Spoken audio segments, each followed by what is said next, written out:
Olha só, nós vamos começar a leitura do versículo 3, para você e eu pegarmos aqui algumas questões anteriores, tá bom? Vamos fazer a leitura então? Bem-aventurados os pobres em espírito, porque deles é o reino dos céus. Bem-aventurados os que choram, porque serão consolados. Bem-aventurados os mansos, porque herdarão a terra. Bem-aventurados os que têm fome e sede de justiça, porque serão saciados. Bem-aventurados os misericordiosos, porque alcançarão misericórdia. Que o Senhor possa, que nessa noite nós possamos ser não somente informados, mas que sejamos transformados. Que Cristo Jesus passe a ser o centro das nossas vidas. Esse é o objetivo da pregação do Evangelho do nosso Senhor. Amém? Meus queridos, se vocês acompanharem os 3 primeiros versículos, versículo 3, 4 e 5. São versículos que tratam da necessidade de conhecermos a nós mesmos. Quem nós somos. E como isso acontece? Como é que você conheceu quem você é? Como é que você conheceu a sua necessidade? A palavra de Deus foi pregada um dia para a sua vida, e a palavra sendo pregada para você, o texto de Romanos 10, 17 diz que a fé vem pelo ouvir, e o ouvir a palavra de Cristo. O Espírito Santo de Deus, o poder do Espírito Santo de Deus, com essa palavra pregada, fez com que você enxergasse quem você era. Fez você enxergar que você, de fato, precisa da graça de Jesus para ser salvo. Fez você enxergar, fez de você um homem pobre em espírito, ou seja, fez você reconhecer que você precisa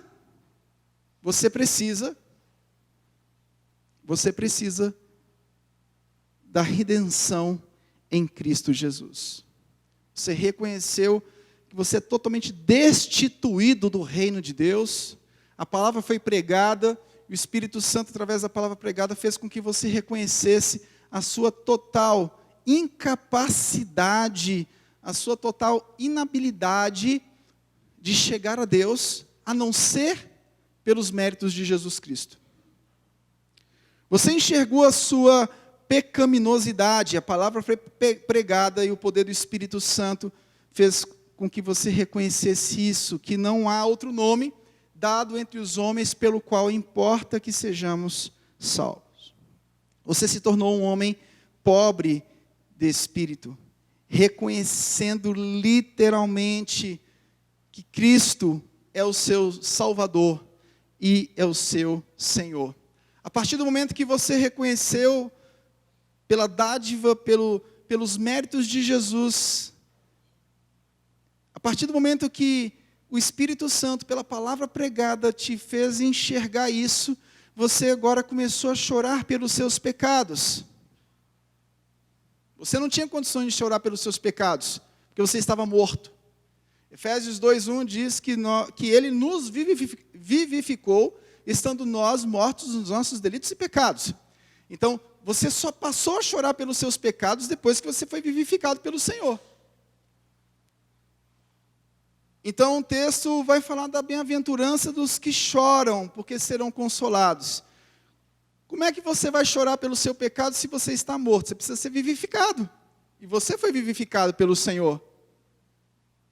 Pela justiça de Cristo Jesus, a justiça de Deus cumprida em Cristo Jesus, tal justiça foi imputada a você. E você agora teve condições de chorar pelos os seus pecados e continua tendo condições de chorar pelos seus pecados.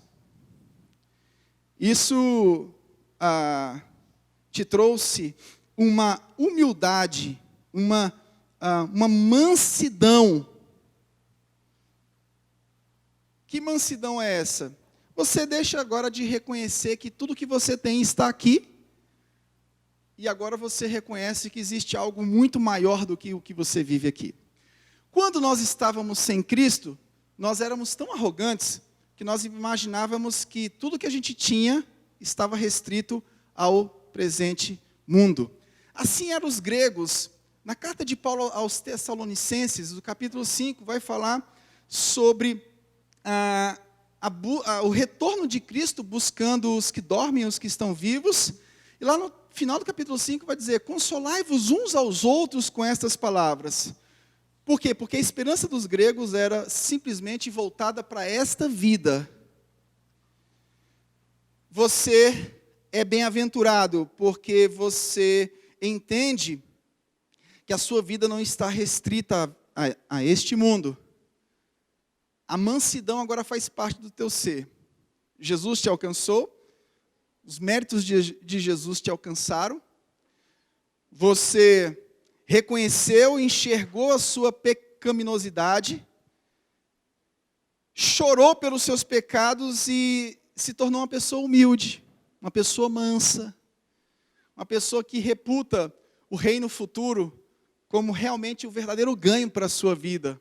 Então você vive agora fazendo parte dessa cidadania, mas sabendo e tendo a convicção que você tem uma cidadania muito superior. Você é estrangeiro em terra estranha. Sim, esses 3 primeiros pontos, a graça do Senhor, somente a graça do Senhor, pôde agir para que você chegasse nesse nível. Agora, os demais pontos é a consequência do que a graça do Senhor fez na sua vida.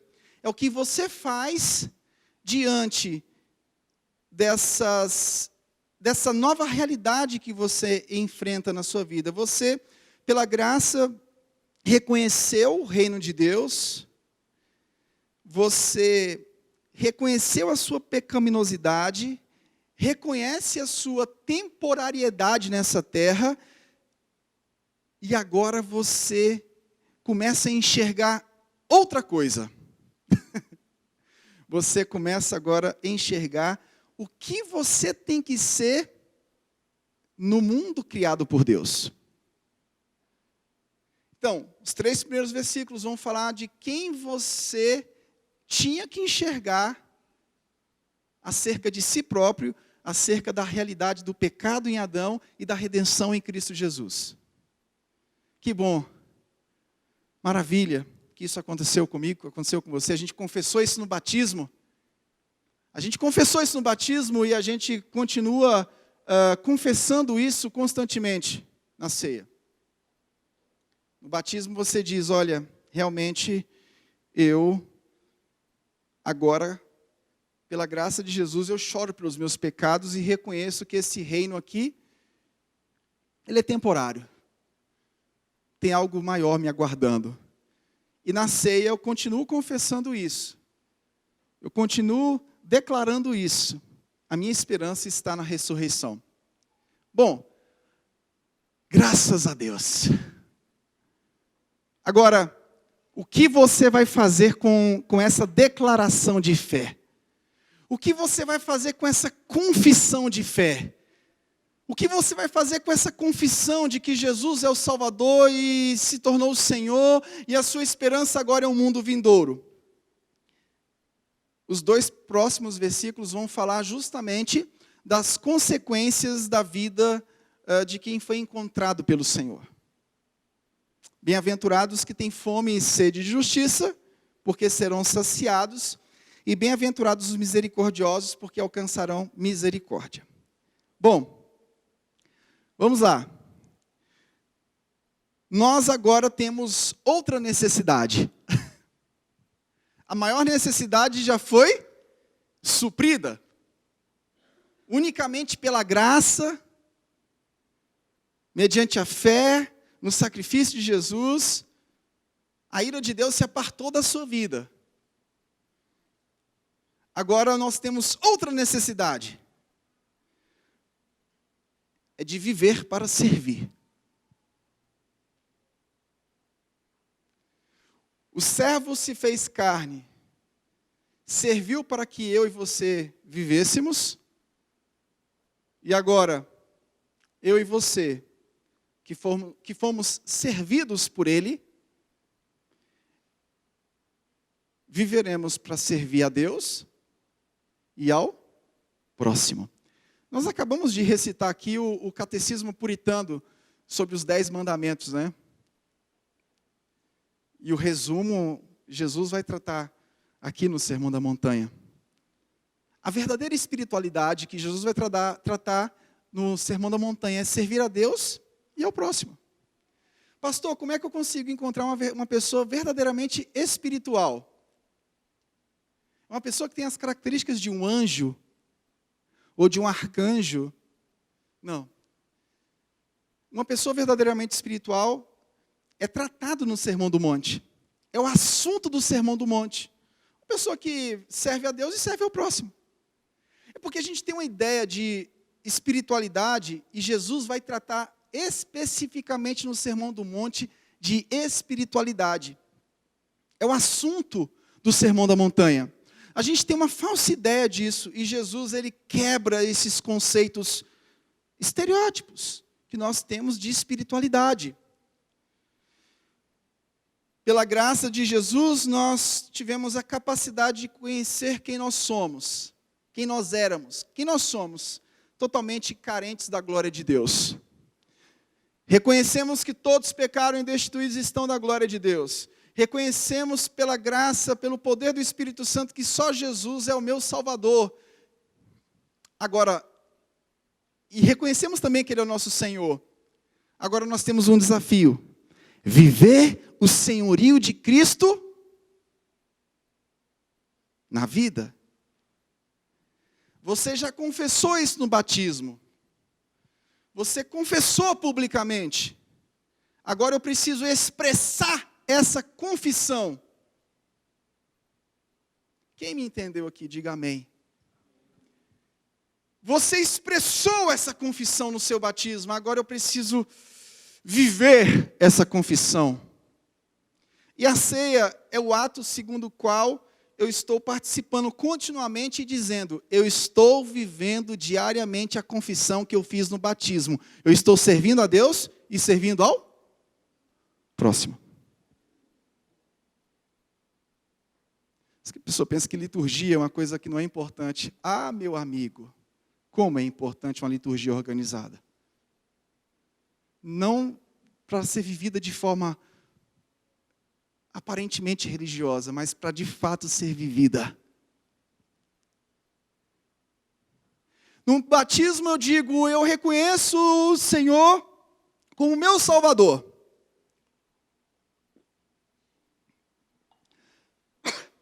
Que o Senhor governe a minha vida. Que o Senhor governe todo o meu ser.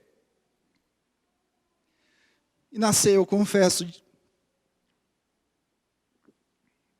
Jesus, estou aqui para servir a Deus e servir ao próximo. Essa confissão faz parte da minha vida diariamente. Estou aqui para viver como corpo. Eu quero viver para servir. Essa é a segunda obra que o Espírito Santo continua fazendo nas nossas vidas constantemente. Agora você e eu temos fome e sede de justiça e agimos com misericórdia. Então, em primeiro lugar, descobrimos quem somos, completamente afastados de Deus, fomos reconciliados unicamente por intermédio da obra de Jesus Cristo. Ou seja, essa é a maior necessidade que eu tinha. Então, quando você evangelizar, cuidado, para você não partir para o segundo ponto. A maior necessidade que eu tinha era essa, de me livrar da ira de Deus. A maior necessidade que nós tínhamos é de de sermos libertos da própria mão de Deus. Quem poderia fazer isso por mim? Se a minha justiça é como um trapo de imundícia, se a minha bondade ela é limitada, somente Ele. E em consequência disso, o que é que eu faço? Em consequência disso, eu não vou ficar inerte na vida, com esse senso de que eu sou salvo. Não. A partir dessa consciência maravilhosa de que nós somos salvos, agora nós passamos para outra etapa. Nós passamos para a etapa de esquecer de nós mesmos.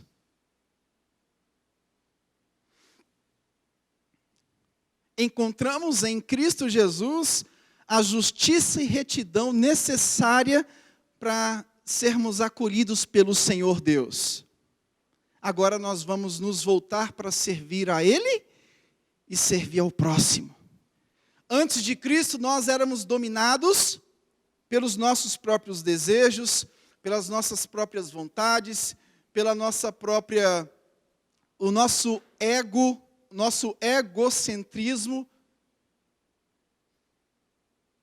Nós éramos dominados por esses sentimentos, mas agora Cristo é o nosso Senhor. E a nossa espiritualidade agora não é mais infantil. O mundo farisaico aqui em Jerusalém tinha uma espiritualidade muito infantil. Eles achavam que ser espirituais era ficar orando nas praças, nas sinagogas, em pé, para todo mundo ver que eles estavam orando. Eles achavam que ser espirituais eram ter o rosto consternado para todo mundo olhar e ver, e enxergar uma aparente piedade e santificação. Jesus disse, olha, vocês precisam ter um encontro verdadeiro comigo, para vocês entenderem o que significa ser espiritual. Vocês precisam amadurecer. E a verdadeira maturidade, e a maturidade acontece quando a gente nasce de novo. Nós temos um encontro verdadeiro com o nosso Senhor pelo sacrifício de Cristo, e a gente, de fato, renuncia às nossas próprias vidas. A gente cantou agora. Qual foi o cântico que a gente cantou agora? Esse cântico é muito forte, hein? Temos que cantar mesmo. Que a gente renuncia tudo. Qual foi? Tudo entregarei. Sim, a gente não pode deixar de viver esse cântico. Não pode deixar de cantar. Mas esse cântico, ele reflete de fato o que aconteceu e o que deve acontecer com quem nasceu de novo. Tudo entregarei.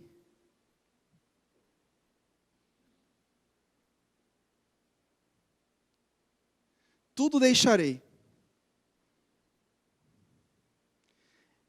É isso que o versículo 6 e 7 vai nos ensinar. É um contraste com a espiritualidade farisaica de Jerusalém. A espiritualidade farisaica de Jerusalém que Jesus vai se defrontar aqui, de Mateus 5 a 7, é aquela coisa, uma demonstração pública, mas, na verdade, eles não estavam vivendo nem para Deus, e muito menos para o próximo. Uma falsa espiritualidade, ela demonstra algo por uma piedade, uma autopiedade, por uma demonstração legalista, para que as pessoas vejam em nós alguma dignidade diante de Deus. Tais já receberam galardão aqui na terra. Nós não temos dignidade nenhuma diante de Deus. As minhas orações, jejum, as minhas práticas espirituais só serão válidas se eu servir a Deus e servir ao próximo. E o que é servir a Deus? Obedecer. E o que é servir ao próximo? Servir. O texto fala, bem-aventurados, mais que felizes, os que têm fome e sede de justiça. O que é a justiça? Por conta dessa justiça, nós somos perseguidos. Capítulo 5, versículo 10.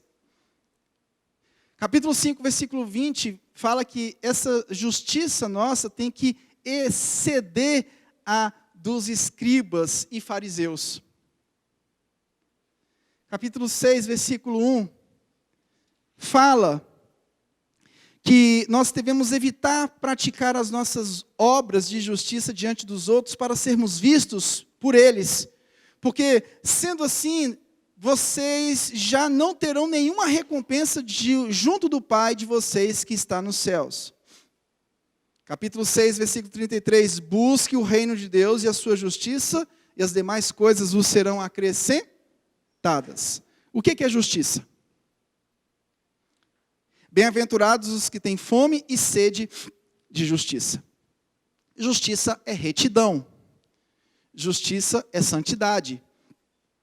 Jesus cumpriu toda a retidão, toda a santidade que era necessária para Deus olhar para nós e nos salvar. E em consequência disso, fomos alcançados. E hoje nós, pela graça do Senhor, nós ansiamos por um relacionamento correto com Deus. Nós hoje recebemos e vivemos o perdão de Deus. Buscamos a vida em santificação. Nós temos fome e sede de algo que a gente não tinha. A gente não tinha fome e sede por se relacionar com Deus. Tinha? Não. Mas depois que fomos alcançados, nós passamos a ter fome e sede de viver para Deus. De viver para a glória de Deus. Nós passamos agora a ter vida com Deus. Esse é um termo que você já conhece. Nós passamos agora a nos relacionar com Ele. Nós não vivemos uma graça barata. Nós não fomos alcançados para vivermos de uma forma dissoluta. Não, nós fomos alcançados, primeiramente, para sermos libertos da ira de Deus. Esse é o primeiro ponto. E em consequência disso, nós vivemos para a glória de Deus em santidade. Não, você não foi alcançado simplesmente para você ser liberto de questões de falhas morais. Isso não é o Evangelho. Cuidado. Você foi liberto em primeiro lugar para que a ira de Deus não repousasse sobre a sua vida. Em consequência disso, a justiça de Deus, ou seja, a santificação é algo que é vivida e buscada por você e por mim constantemente. Por isso, não andeis ansiosos pelo que você tem que comer ou vestir. Versículo 33 diz o quê? Busque o reino de Deus e a sua justiça, ou seja, a retidão que há em Deus. Seja santo como Ele é santo. E as demais coisas vos serão acrescentadas, ou seja, Ele vai cuidar de vocês. É essa justiça que o texto vai nos ensinar. Nós ansiamos hoje por um relacionamento correto com Deus, por uma retidão. Queremos, pela graça do Senhor, por Jesus Cristo, viver para Ele. Viver de forma justa, de forma reta, de forma santa. E é possível porque Jesus nos ajuda, pela graça, perante Ele. E nós também, agora, passamos a ter relacionamentos baseados na retidão. Então, bem-aventurados que têm fome e sede de justiça, ou seja, você foi alcançado, Então você vai ser muito mais do que feliz, porque pelo fato de você ter sido alcançado, você agora vai viver um relacionamento correto com Deus. Um relacionamento de santidade com o Senhor. Tudo que Adão perdeu, né? E agora você vai viver um relacionamento correto com o seu irmão. A santificação também vai operar de forma horizontal. Então, essa justiça, ela é operada, essa retidão, essa santificação, ela é operada não somente verticalmente. Essa justiça, essa retidão, essa santificação é operada também no plano horizontal, no trabalho. Ou seja, no trabalho eu vivo para a glória de Deus. A santidade de Deus precisa refletir no meu trabalho, na minha família, na sociedade, na minha comunidade. E o terceiro aspecto da justiça de Deus, eu agora evangelizo. Eu faço conhecida a vontade de Deus às nações. Jesus vai ensinar sobre isso lá na frente, na oração do Pai Nosso, no capítulo 6, versículo 10. Faça-se a tua vontade, assim na terra como no céu. Quando Jesus diz lá na oração do Pai Nosso, faça-se a tua vontade, assim na terra como no céu, isso só pode ser vivido por quem foi alcançado pela graça. Uma oração mecânica do Pai Nosso, ela não produz os resultados necessários. Somente quem foi justificado pelos méritos de Jesus Cristo pode orar e dizer, faça-se a tua vontade, assim na terra como no céu. Eu não consigo viver a vontade de Deus, e muito menos pregar ou fazer conhecida a vontade de Deus. Eu não consigo orar, faça-se a tua vontade, assim na terra como no céu, se eu não tivesse sido regenerado pelo Senhor.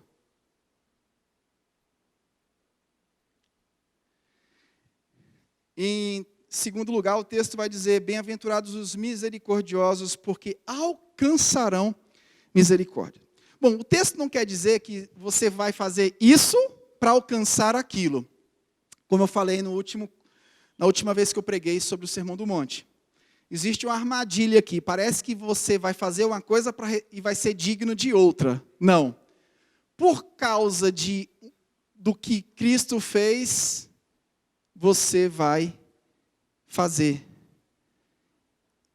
É consequência. Você vai ser misericordioso porque Cristo foi misericordioso com você. Você vai amar porque Cristo te amou. E a consequência é exercer esses atos.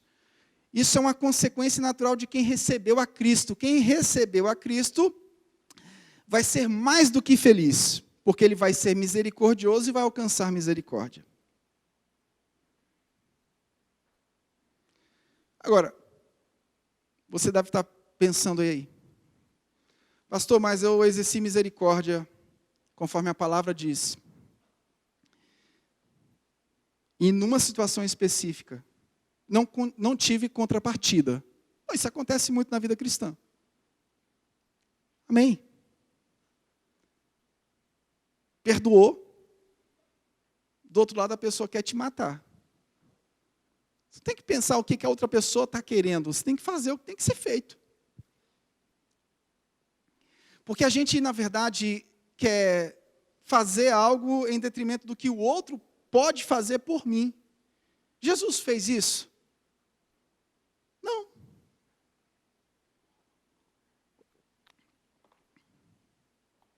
Ser misericordioso é algo espontâneo de quem recebeu a Cristo. Você experimenta a graça de Cristo. Pelo fato de você experimentar a graça de Cristo, você agora perdoa. Mateus 6,15. É outra pregação. Você agora perdoa. Se lembra da parábola do credor incompassivo em Mateus 18? Eu tive uma dívida muito grande perdoada, e eu não fui capaz de perdoar uma dívida menor. É esse tipo de misericórdia que a gente deve exercer uns com os outros. Tem coisa mais gostosa do que você ser correspondido nesse processo? Você pediu perdão e de fato foi perdoado?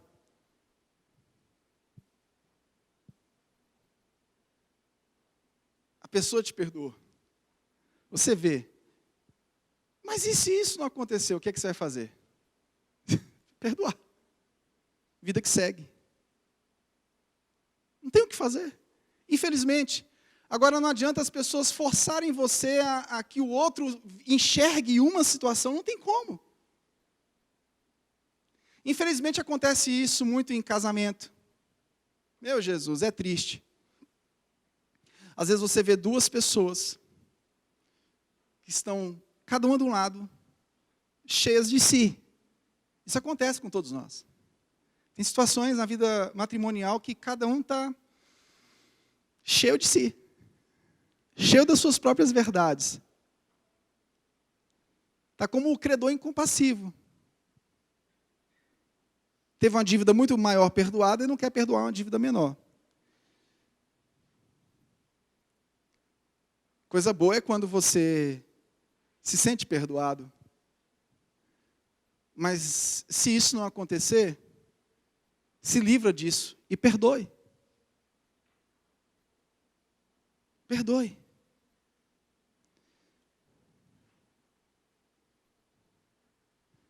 Exerça misericórdia. O samaritano se responsabilizando pelo homem ferido.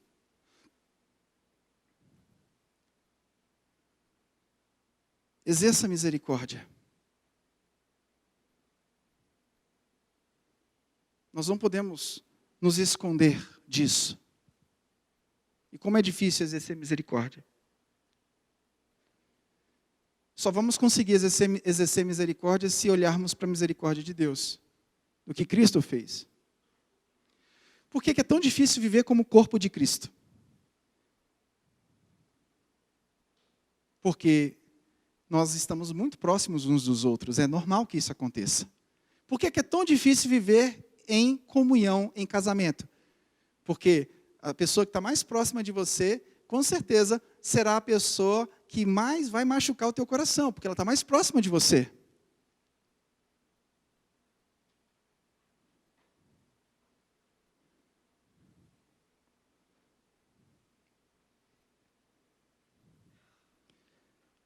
Pois misericórdia quero e não sacrifício, o conhecimento de Deus mais do que holocaustos. Oséias 6, versículo 6. Os profetas já prenunciavam o tamanho da redenção que haveria de vir através de Jesus Cristo e os efeitos dessa redenção. Através dessa redenção, nós exerceríamos a misericórdia. Através da misericórdia de Jesus, nós conseguiríamos ser misericordiosos. A falta de misericórdia é uma marca, é uma característica daqueles que não têm a Jesus, ou que traem a Jesus.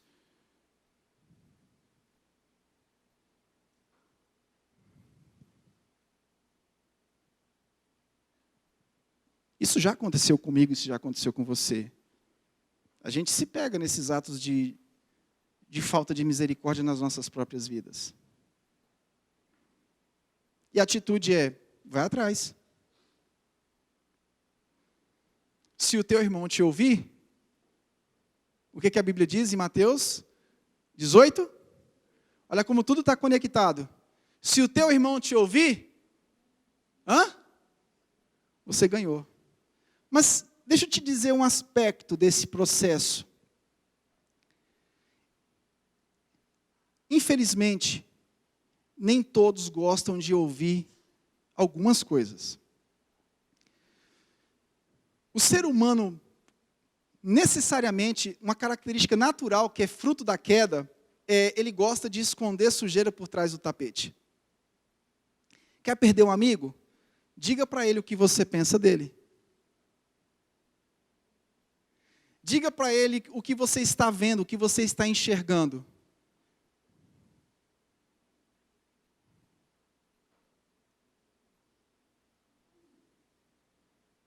Eu lembro que quando o pastor André chegou aqui, ele me disse uma coisa que me marcou e vai me marcar para o resto da minha vida. Ele me disse assim aqui, olha, o que você tiver que dizer, você fala para mim. Para que ele foi me dizer isso? Meu sogro, Toninho, me disse isso uma vez. Não esconda nada, diga. Coloque as claras. Isso é evangelho. Duas coisas podem acontecer. Ou a pessoa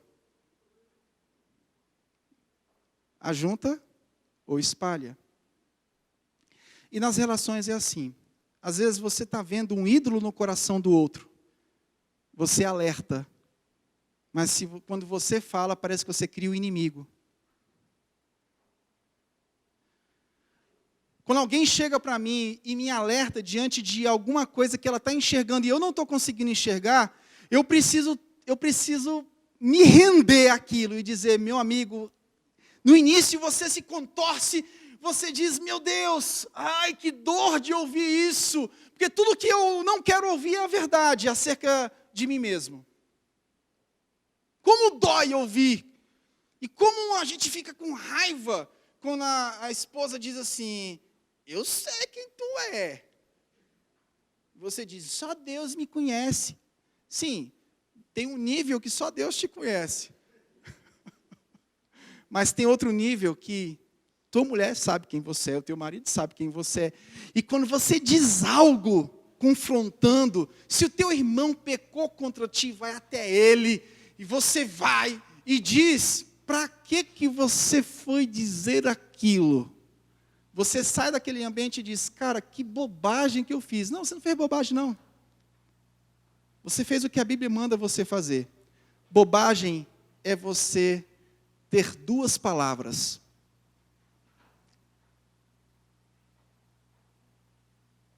Bobagem é você deixar de dizer para alguém o que você tem coragem de dizer somente para terceiros.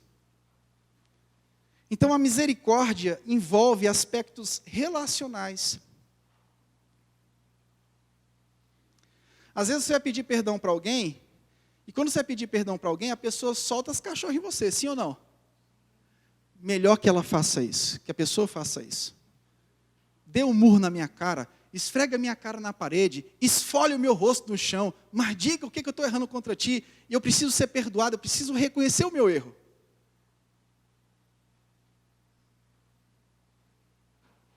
Então, aparentemente, muitas vezes, nós exercemos a misericórdia. Nós perdoamos. Nós dizemos um por outro, não, cara, está perdoado. Está tudo certo. Está tudo limpo. Mas, internamente, e Jesus, sendo Deus, onisciente, ele olhou lá dentro do coração dos fariseus e disse, vocês estão aí, exteriormente, a espiritualidade de vocês está,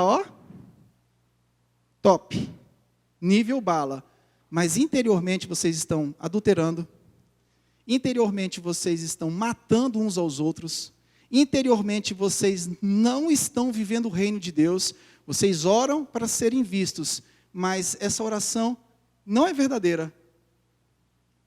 Gente do céu, o Sermão do Monte pega a gente, torce, espreme, e só sai o suco.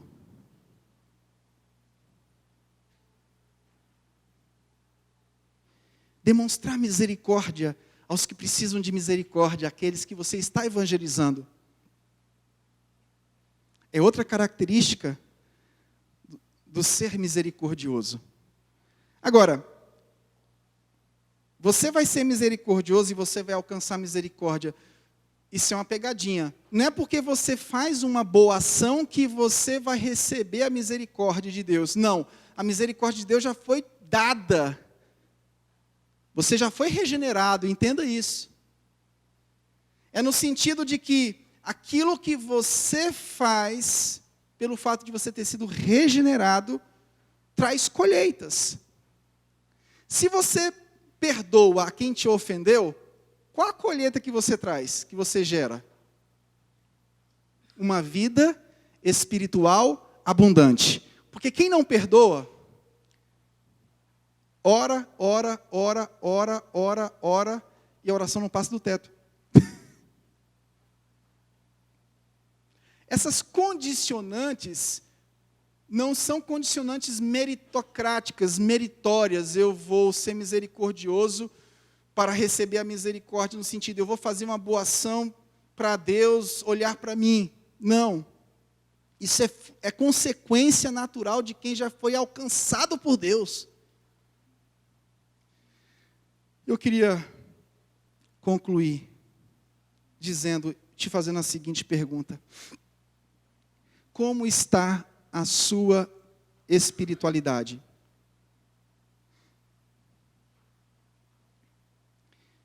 Como anda a sua vida espiritual? Ela é uma vida espiritual de aparência?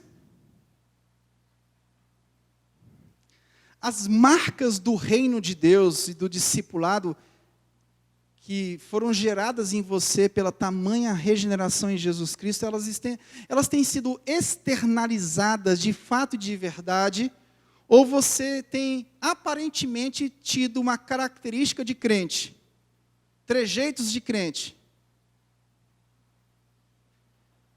Aquela coisa do evangeliquez. Sabe o evangeliquez? Quem conhece o evangeliquez? Tem o dicionário do evangeliquez. Está na bênção, irmão?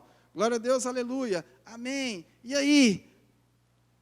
Tal, evangeliquez.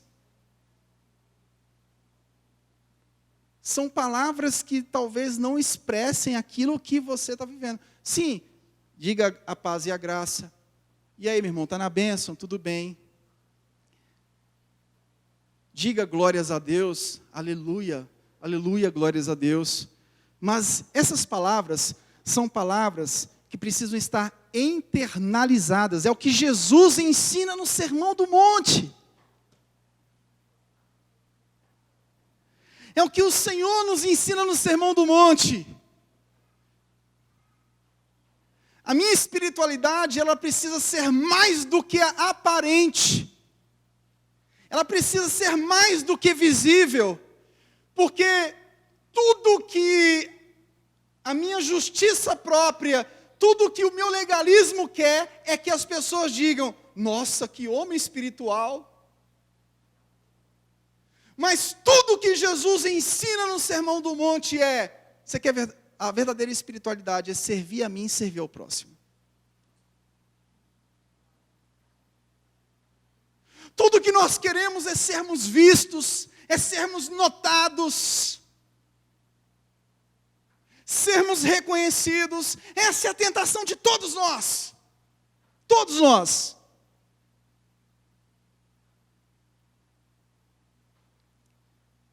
Mas a verdadeira espiritualidade é imitar a Cristo. A verdadeira espiritualidade é estar satisfeito plenamente que o reino de Deus chegou, que a sua herança é incorruptível, que você está aqui, mas você não é daqui. Que a essência do cristianismo na sua vida, uma fé verdadeira que você pode expressar, é em fazer discípulos, ser discípulo e fazer discípulos para a glória de Deus, não para si. Você não faz discípulo para si próprio. Jesus, ele nos ensina sobre a verdadeira espiritualidade. Nós não estamos nesse mundo para fazer discípulos para nós mesmos. Eu fui, o meu discípulo me acompanha. Aonde eu vou, meu discípulo me acompanha. Independentemente para onde eu vá. Nós não fazemos discípulos para nós mesmos. Se temos feito discípulos para nós mesmos, corrija a rota, em nome de Jesus. A verdadeira espiritualidade não é chamar a atenção para aquilo, para as suas virtudes. A verdadeira espiritualidade é apontar para Cristo. A verdadeira espiritualidade é apontar para Cristo. Sede meus imitadores, porque eu sou de Cristo. Paulo está apontando para Cristo o tempo inteiro. A fé verdadeira, ela é muito mais do que exterior. O exterior engana. Nós vamos andar aqui nessas semanas aí até agosto, no Sermão da Montanha. Vocês vão saber o tanto que o exterior pode enganar você. nós vamos ser sondados no poder do Espírito Santo pela palavra, acerca das nossas reais motivações, e vamos ser triturados, mas triturados para realmente enxergar o que Cristo fez por mim, e o que eu tenho que ser através disso. Isso não foi fácil para os irmãos aqui em Israel, não. Ouvir esse sermão aqui não foi fácil para eles. Jesus é o nosso modelo de expositor. De fato, porque ele leu, explicou a finalidade da lei, ele cumpriu e aplicou os 10 mandamentos no coração dos discípulos. De que forma ele aplicou? Olha, outrora vocês achavam que ser espirituais era simplesmente, aparentemente, se desvirtuar de uma situação física. Eu não matei, eu não roubei, eu não me prostituí. E vocês achavam que eram espirituais simplesmente pelo fato de vocês não terem sido pegos. Vocês achavam que eram espirituais simplesmente pelo fato de vocês não terem sido pegos no flagrante. Mas eu quero te dizer que a verdadeira espiritualidade é estar com o coração alinhado a Deus por Jesus Cristo. As motivações, as nossas afeições, aquele lugar que ninguém vê, aquele lugar que a tua esposa não vê, que teu marido não vê, que os teus filhos não vê, que a sociedade não vê, que as questões geográficas não conseguem te pegar. Toda a camuflagem que a gente pode criar em torno de quem nós somos e o que nós expressamos na vida, tudo isso cai por terra quando a palavra de Deus habita em nós ricamente, através da transformação das nossas afeições, daquilo que está lá dentro, daquilo que está contorcendo na tua alma. Que o Espírito Santo nos ajude, Ele vai nos ajudar. Que o Senhor fortaleça a igreja dEle. Que o nosso coração seja transformado dia após dia para vivermos essa verdadeira espiritualidade. Que a minha vida com Deus não seja aparente, mas que a minha vida com Deus seja no sentido de, no meu coração, constantemente, pela graça dEle, pelo favor dEle, meu coração está se rendendo a Ele. E independentemente da minha aparência, independentemente daquilo que eu quero mostrar para os outros, eu estou vivendo Cristo intensamente na minha alma, porque é isso que vai te livrar da hipocrisia. Lá dentro. Lá dentro. Ninguém viu aqui do desvio que o meu coração apontou do pecado para Deus pela graça. Mas eu estou bombardeado. Não vivo eu, mas Cristo vive em mim. Lateja. E a vida que eu vivo agora, eu vivo na fé no Filho de Deus.